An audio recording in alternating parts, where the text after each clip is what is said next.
Hello and welcome back to Seagulls Central. Welcome back to the channel. Welcome back to the podcast. Thank you so much for watching and listening and getting involved as always. And we are back. Brighton are back. We have bounced back with a massive win in the FA Cup. We are into the fifth round. We have bounced back after a really difficult week. And we've done it. 2-1 win against Chelsea. Everything was stacked against Brighton going into this game. We'll get into it completely. But what a result for the Albion. Bouncing back. Honestly, it feels so good to say that. You know, I was quite critical last week. I asked some tough questions. I put blame on certain people. But what a response. What a two fingers up to all of us who questioned the squad, questioned the manager, questioned the situation at the club. A huge, huge result, which, okay, doesn't transform our season, doesn't flip it on its head necessarily in the click of a finger, doesn't push us up the Premier League table, but what it does, it's a statement, it's a bounce back ability, it's another step in the FA Cup towards what Brighton will view as an opportunity to potentially win silverware, get into the latter stages of a cup, and kind of maybe put to bed, or at least just quieting down any worries, any concerns that maybe some of us Brighton fans might be having. And there's actually a lot of positives to consider after this game.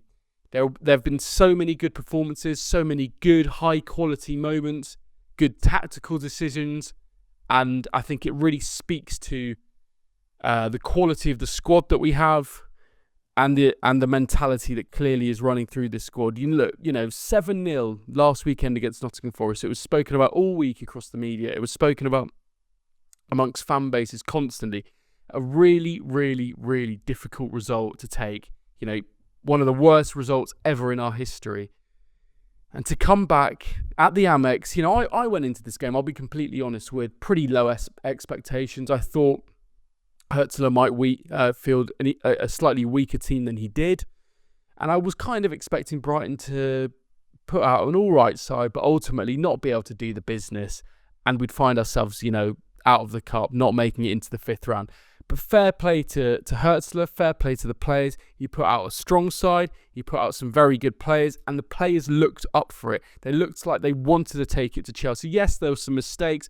We didn't start the most brilliantly. We'll get into all of that. But overall, the mentality, the way in which they played, the front-footedness, the forwardness, the dynamism that all players showed, the work ethic, it was fantastic. It was to be commended.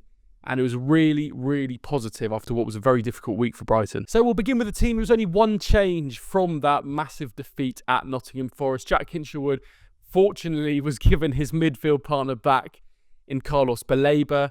And João Pedro dropped out from that side. Otherwise, it was pretty much exactly the same. Lewis Dunk at the back with Jean-Paul Van Hecke. We had Tariq Lamptey again at left back after what was a very difficult week for him.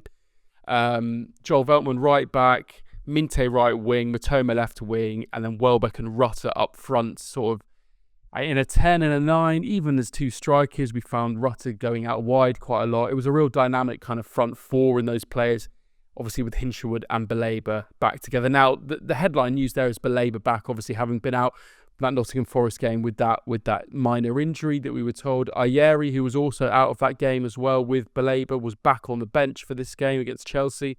And it was really, really good to see Baleba back. Look, we saw Baleba at his absolutely brilliant best. We saw him at his physical best. We saw him with that ability to drive through the opposition, to bully midfielders, to carry the ball up the pitch, to progress with the ball. You know, all of the classic Baleba kind of traits that we've seen over the kind of last year since he signed for the 2 years since he signed for the club. We saw that, and he put in an absolutely fantastic performance. And it meant that we were able to see the best of players like Jack Hinshelwood. We were able to see the best of players like, you know, Jorginho, Rutter, Minteh, who weren't kind of expected as much to drop into that central midfielder. Jack Hinshelwood was able to shine a lot more. He wasn't expected to kind of do all the dirty work in midfield. We really saw Carlos Baleba step up to the plate, and that midfield two of Enzo and Caicedo for Chelsea at times looked decent, but actually in that second half you could really notice it, particularly when Diego Gomez came on as well for Baleba. We saw Brighton were just playing through the midfield so easily, and yes, once the momentum swung, once the game changed a little bit, once the Chelsea players got their heads down a little bit. It was obviously a different game, but I felt that the midfield was a real way that we were able to dominate that game. I thought Baleba showed showed an absolutely monstrous performance.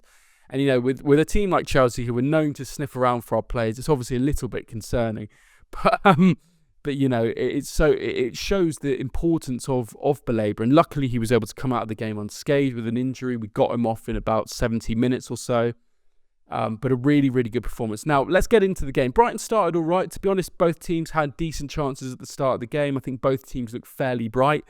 But the big headline story within the first kind of 10, 15 minutes was Chelsea going ahead through a Cole Palmer shot, which was bundled into Brighton's own net by our keeper, Bart Verbruggen. A Bart Verbruggen own goal. Now, it's difficult for Verbruggen because it's come at a time where he's really been struggling.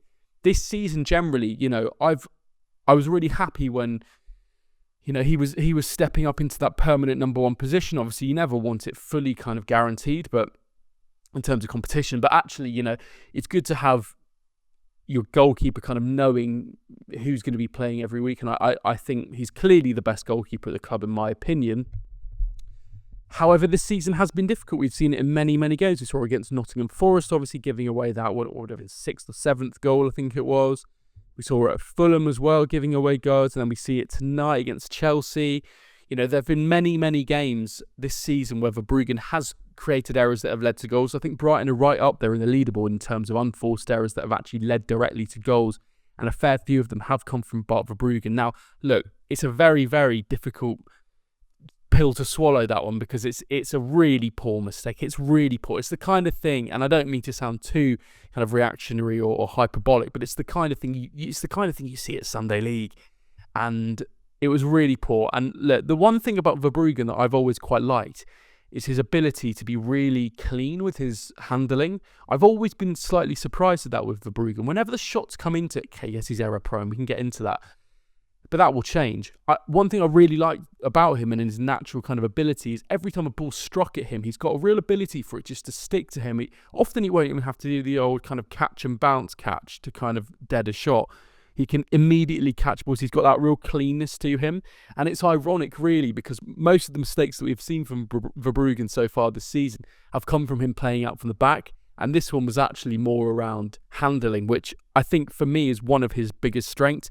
It was such a unique, such a ridiculous, we're never going to see it again, probably, that kind of mistake. It's so poor and it's so weird and it's so freakish that you've almost got to say it is just unfortunate now. But within the context of his season, where he has had quite a difficult one and there have been quite a few errors, I think it's going to create a lot of conversation. Now, I'm going to put my neck on the line here and say I absolutely am still behind him. I think he's the Netherlands number one. I've seen some traits in him that I really like in terms of shot stopping and even playing out from the back. He looks like a keeper who I really, really like. And if it were me, I'd be sticking by him 100%. I know we got Rushworth back, bringing him back from his loan up, which obviously didn't go too well. We've got a plethora of really, really good young goalkeepers. Obviously, Tom McGill, not so young anymore. Beadle out on loan. There are many, many good players in the club playing at goalkeeper. Young players as well. However, I've got real faith in him. And I know the fan base. I've seen it already, in this game. I saw on Twitter. I've seen it in the week. Him copping some real flack. In my opinion, he's a player who we've got to stick with. I think we'll really see him come good the next couple of years. You've got to remember, only 22 years old, being able to kind of nail down that Netherlands number one position. You can tell he's got something about him. So I'm hoping he's going to be able to bounce back from this. I back him to bounce back from it. And I think we will see the best of Bart Verbruggen. But there's no hiding from it. He's had a very, very difficult season. And he'll be acutely aware of that. He's got a good goalkeeping team. Obviously, Jack Stern behind him as the kind of one of the Albion goalkeepers alongside Fabian Hurzeler's coach as well. So we'll back him to bounce back. He's got a great team. He's got a great team of goalkeepers around him. And he's clearly a very, very good young goalkeeper. But we'll move on to the goal because the equalising goal, because that actually came pretty quickly, probably within about 5 minutes of the Verbruggen goal being conceded by Brighton.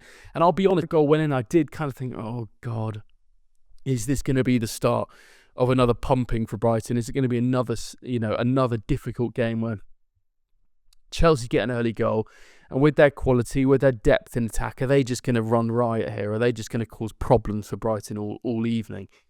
And fortunately, Brighton were actually able to play themselves into the game quite nicely. Some really nice midfield play, some nice wing play. I thought minteh, I thought Mitoma were both very bright.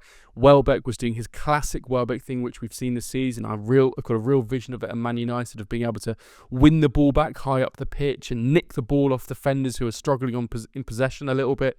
And I thought our ability to win the ball back in high spaces was really, really good. And for this goal, it wasn't necessarily a counter or anything. We were peppering the box, and Tariq Lamptey managed to get a good ball in from the left-hand side. It was kind of slightly missed by the players. It wasn't quite latched onto. It lands to Veltman at right back, who, for another time this season, has put in a very, very good ball. And Rutter, it was almost an exact carbon copy of a goal that I think Rutter scored at Norwich in the last round of the FA Cup. And it comes to Veltman on the edge of the box, right-footed, and he whips it in. And Rutter kind of just glances it on, knocks it into the direction it was already going in, and sweeps it into the bottom left-hand corner. A really, really fabulous finish, a deft little touch, a smart little touch. And it was one thing I'm loving about Rutter is he's really got everything. He's really got that work rate. He's got that tenacious work rate, which all fans love to get behind. The reason Leeds fans loved him.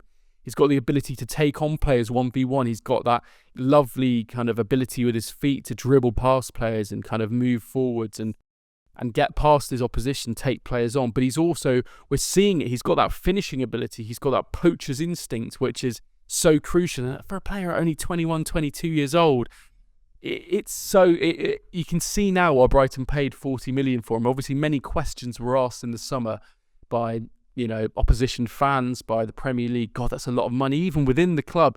But for me, he's been Brighton's player of the season. He's encapsulated everything positive about Brighton this season. He has that vibe about him that all the fans can get behind. And I think we're seeing such a rounded forward, a forward who's really good in the press as well. Fabian Hurzeler clearly loves that. But you see him and Danny Welbeck and Minteh and Mitoma, those four, their press is unbelievable. And we saw that against Chelsea. Particularly after we'd scored our equalising goal, we got our tails up and we were really, really pressing them. And I thought it was really impressive. And Rutter deserves a shout out because I think we're seeing the best of him again. And I want to talk about that period after we got the goal, because actually we did see a real change. Because I think after we'd conceded the goal, you kind of think to yourself, oh God, is this going to be another game? Like the 7-0 isn't going to slip away from us. Obviously, we're in low confidence at this point in terms of fans and players. But actually, I don't know whether it was to do with just getting that goal, the momentum swing, whether it was the Chelsea players, whether it was the Brighton players, but there was something about the way we played. We looked a lot more confident on the ball. We were taking players on. I remember seeing Lamptey at left back just kind of taking on his man at left back to get the ball up the pitch. We had a real vibrance to us, and it's so funny, momentum, the way it can make an impact in football, because as soon as we got that goal, the momentum swung. We were able to play through the ball, play through the pitch. We were winning the ball back so well. Obviously, as I was saying about Welbeck, we were doing so well to kind of to rattle the Chelsea defence. Look, they still played pretty well, Chelsea. They didn't disgrace themselves, but actually, I think we saw the best of Brighton, and I thought it was really, really impressive. That pressing, that counter-pressing, the counter-attacking, bursting with pace. We showed a lot more energy and quality after the goal, and I thought it was very, very impressive. It was really good. Then in the rest of that first half, a key moment for me was the Veltman massive crunching challenge on Cucurella. It was down on Veltman's right hand side in the kind of northwest corner. Veltman goes for a tackle. I think it was on Nkunku, sort of misses it, and then the ball lands to Cucurella. Veltman takes absolutely no time in double thinking himself or anything, and just crunches in with a swiping kind of slide tackle into Cucurella. He doesn't really get the ball. He gets the man. It's a yellow card. Fair enough. It all kind of kicked off a little bit, but that's just classic Veltman. The amount of times I've seen him with my season ticket being down in that west, on the kind of west, in the west stand, slightly towards the north stand. I've seen a lot of that over the years with Veltman, coming one-on-one against wingers or fullbacks and just doing a job on them. And we saw it again against Chelsea, obviously against a player who Brighton fans, we've all got that kind of that feeling against him, the way he left, the whole, I've always wanted to play for Chelsea, all that absolutely, it was really, really good to see Veltman just swiping and taking no prisoners with him. And it got the crowd up, everyone started singing the Veltman song. It was so, so good. And a player, it was funny really, because Chelsea had 3 players on the pitch who Brighton fans were literally booing pretty much all the time. in Sanchez, Cucurella and Caicedo, 3 players who really, I mean, I guess apart from Sanchez, who actually didn't really leave the club under a cloud at all, but I think obviously what had happened is he'd been left out of the team for Brighton in those last 6 months, and there were questions around maybe the attitude around that, and obviously his quality. So, but it's always nice to have a bit of pantomime, and the Chelsea games over the years have really provided that. So it's been, it was good. It was a really good moment, that. And I think, again, you talk about momentum and the way that a game can swing based on a goal or getting the crowd up and giving players confidence. I think that was another one that really got the crowd up in that moment and took us into the second half. Just before the second half started, before the end of the first half, Lewis Dunk had to be taken off with injury. He'd pulled up about 5 minutes prior, and he had to end up going off. Adam Webster coming on, and I'll get onto him because I think Adam Webster actually ended up having a very very good game. But on Lewis Dunk, it's been a difficult season for him. I think he actually played very well in that first half. When we saw him, I was fairly critical, as I believe rightly critical as you can be after a 7-0 defeat. I didn't think he had a great game along with other players, but actually, again, another player who bounced back well. I thought he looked very solid in possession. I thought he looked very good. But yeah, I thought when Adam Webster came on, particularly in that second half, I thought Webster was so proactive in the way he played. I thought he was, there were times where he was on the ball and he was, travelling with the ball up the pitch. He was crunching into people. He was being really tight to his players, making sure no one was getting to the ball before him. Really quick. I really liked the way that he came on with that tenacity. And a player who, obviously, over the years, we've had our highs with him, and there have been a few lows in terms of him getting a bit of stick from the fan base. I think in recent weeks, we saw it in the last round of the FA Cup as well against Norwich, we've seen a real bounce back ability from Adam Webster, and he's coming in when needed in games in 90 minutes, or be that 60 minutes or 45 minutes, and he's showing a real quality, and showing the real asset he is, the leadership, the ability to read a game. I love Adam Webster, and I think that performance was absolutely brilliant. Him and Van Hecke, excellent. Lamptey as well. I'll get into Lamptey because I thought he had a great game as well. Another player who I was fairly critical of, I thought had a very good game, up and down all the time. I thought defensively Lamptey looked very good as well. He obviously played a part in our winning goal too, so fair play to him. I think he deserves his credit absolutely. Second half, let's get on to the goal. I remember thinking sort of 5 minutes before the goal how I really liked how Rutter was kind of travelling with the ball in those central areas and really just getting us up the pitch in terms of sweeping it out to Mitoma on the left, driving us up the pitch. We had a real ability. Everyone was just wanting to get forward with every attack, and I really liked that. And that's kind of how the winning goal came about. Rutter had the ball, whipped it out to kind of to Mitoma on the left-hand side, who takes his man Gusto one-on-one, does well against him, gets the ball into Lamptey, who takes a shot, does it handball, and we'll get onto that. Takes a shot, bounces back to Rutter, who plays a lovely little deft ball over the top, dinked over into Mitoma, who takes it on his chest like that, and then finishes lovely with a little dink on the right foot. Now, there are a couple of handball shouts, we'll get into that in a second, but I thought Lamptey's playing that goal brilliant. Okay, nothing really came of it, the shot he made, but that tenacity, that ability, that desire to take the shot on, I thought was really commendable. Rutter, lovely vision with the initial pass to get the ball up the pitch into Mitoma, but then when it came back to him on the edge of the box, or was it on the edge of the box, can't quite remember, but in that central area to dink it back into Mitoma, see the vision, it was fantastic from Rutter. And then Mitoma doing what he does best in those central areas when he's coming from the left-hand side, and he was just sitting on the shoulder of the last defender, sitting, waiting for that run.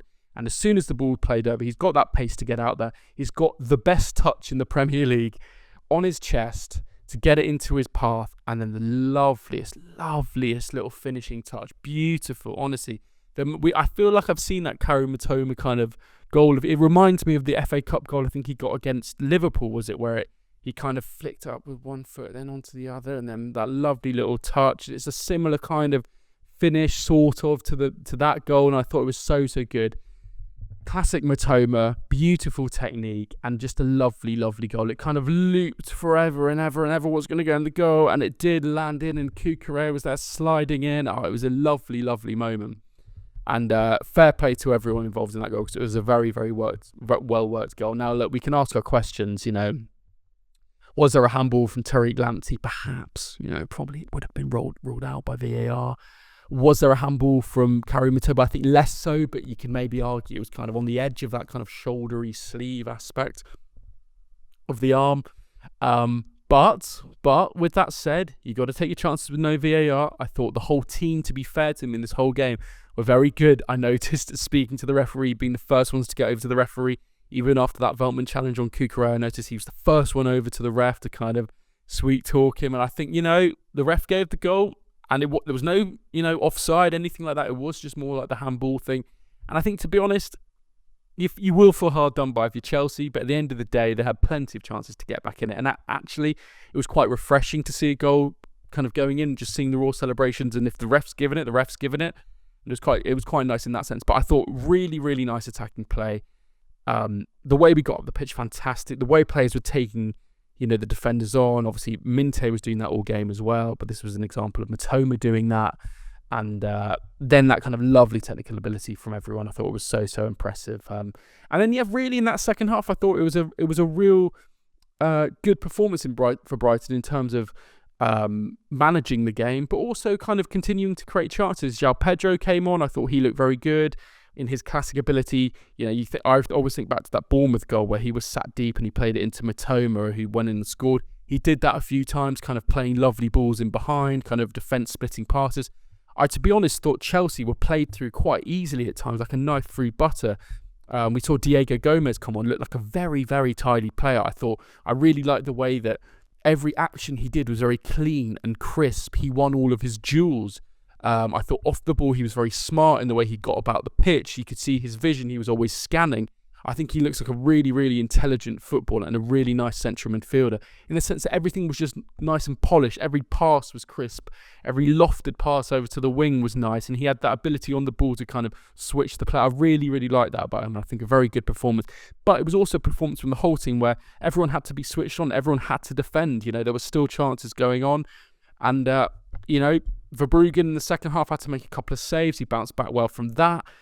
So overall, a very good performance, and credit to Fabian Hurzeler as well. Look, I'll still stand by. I think for me, the jury is still out on him. I always sort of wonder: is it players and momentum and atmosphere and just the fact we've got so many quality players that is actually kind of getting us over the line in some of these games, or is it tactical acumen? Look, I'm still absolutely 100% behind him. I've never said, and I won't say this season to get rid of him. However, I just want to be proved a little bit more, and more of these kind of performances. Bounce back ability, mentality, tactical acumen, stuff like this is what's impressive to me. And I know this sounds very high horse and righteous of me, but that's more of the kind of thing that I think as a fan you want to see. And that personality on the touchline from him, where we saw more of that. And it's easy in a win to show more of that personality. I get that, but a really, really good win, and one that kind of sets us up into the next few games to kind of bounce back. Obviously, Chelsea again at home next Friday night. Just under a week's time in the Premier League, and we can go into that game full of confidence. Brighton now, they're probably going to lose it, but to be honest, would you rather be in the fifth round of the FA Cup and having beaten a fairly big team who would have liked to have gone and won it themselves, or would you rather have 3 points in the Premier League? That's a debate we can all have. But I thought it was a very, very impressive performance, and one that we can take into a period now, which is going to be a little bit difficult, but actually this is a game that on paper I was earmarking and thinking, God, this is going to be tough. We'll probably be dumped out of the cup and then we're only going to have the league to focus on. But it's really, really nice to see this. Really, really nice. It's really, really positive to see that performance. And I think ultimately we've got to put it down to the bounce back ability of the players. It's a mentality thing, and the individual quality that we saw, and the tactical changes. Baleba made a massive difference, him coming back in. But also those players, those wingers, Danny Welbeck up front, I thought was fantastic. Every player to a man was very, very good. Veltman, Van Hecke, Webster, Dunk, Lamptey, Verbruggen after his mistake. Everyone played their part in this win, and I thought it was very, very good. Let me know what you thought of the win. Were you expecting it? I really wasn't expecting it. But it's so good to see, isn't it? And I thought Mitoma, we saw Mitoma back to his best as well. That lovely touch, the lovely finish, and his ability to beat a man. He's a player who was probably, a week ago there was talk of him us accepting a bid, him moving on from the club. What a result to have kept him. And, who needs 75 million quid when you've got Carey with him? That's honestly my view, though, to be honest. I would rather have a good player on the books who can help us win football matches and finish higher up the table or progress in cup competitions than I would 90 million. Like, 90 million is great for the club, but like, I don't see the 90 million. And like, Brighton are in good nick. We don't necessarily need the money. As a fan, I'd rather just like watch players play well and like watch the best. Do you know what I mean? And keep up. Like, so who cares, man? We don't need 75 million. A great performance from him, showing his commitment to the club, showing the goals again against Chelsea, and a massive, massive result. Let me know what you thought. Were you expecting this result? Is the heat of Fabian Hurzeler now? Is it back on the squad? You know, how are the dynamics? Does that shut up the haters? Does that shut up the doubters? Where is it at? Do you back us to go and beat Chelsea in the league on Friday night? But what a result. What a good performance from everyone involved. And that bounce back ability and mentality, so good. As always, thank you so much for watching. If you've enjoyed this video, please do drop me a subscription. Hit that subscribe button below. If you're in your podcast feed, hit follow, hit subscribe, get involved. Like this video, like this podcast, and leave a comment below if you're on YouTube. It really, really helps me out. Let me know. Were you at the game? Did you enjoy it? What did you think was the reason we won that game? Was it a mentality thing? Was it a momentum thing? Was it a players thing? Was it a Hurzeler thing? Let me know your comments. Do you have faith in this season turning around from this point? Can this be the turning point? So thank you very much. Oh, I'm going to have to go have a lie down after that. That was a really, really fun game and a really, really good show. Thank you so much for watching. I will see you midweek to chat about whatever the story is then. And I'll see you next time. And as always, up the Albion.